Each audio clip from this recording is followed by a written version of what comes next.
సఫాయి పని అనేది ఇంతకుముందు సఫాయి పని అంటే ఇప్పుడు గ్రామ పంచాయతీ సిబ్బంది అంటున్నాం మనం. మున్సిపాలిటీలో పనిచేసే వాళ్ళని మున్సిపల్ కార్మికులు అంటున్నాం మనం. రాత్రి పూట 3 గంటలకు లేచి గుద్దిపోగల చచ్చిపోగల అని చెప్పి ఆ జాకెట్ వేసుకొని రేడియం జాకెట్ వేసుకొని 3 గంటలకే 4 గంటలకే రోడ్ల మీద ఊడ్చే వాళ్ళు ఎవరు? రోడ్ల మీద ఊడ్చే వాళ్ళు ఎవరు? మన ఇళ్లలో పడేసే చెత్తను జమ చేసి మురికంతా కూడా సాఫ్ చేసి ఆరోగ్యాన్ని అందించే వాళ్ళు ఎవరు?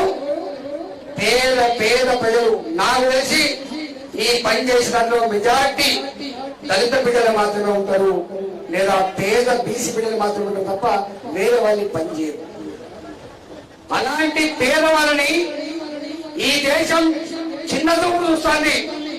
వాళ్ళ ప్రాణాన్ని పణంగా పెట్టి వాళ్ళ మురికి కూపంలో మురికి తిరుగుకుంటూ వాళ్ళ కుటుంబాలకు దూరమై కూడా ఇవాళ 50 ఏళ్లకే కుటుంబాలకు దూరమై కూడా ప్రజలకు ఆరోగ్యాన్ని అందిస్తున్న మున్సిపల్ కార్మికులను గ్రామ పంచాయతీ కార్మికులను గుర్తించి గౌరవించి కాళ్ళు కడిగి దేశానికి పరిచయం చేసిన నాయకుడు నరేంద్ర మోడీ గారు.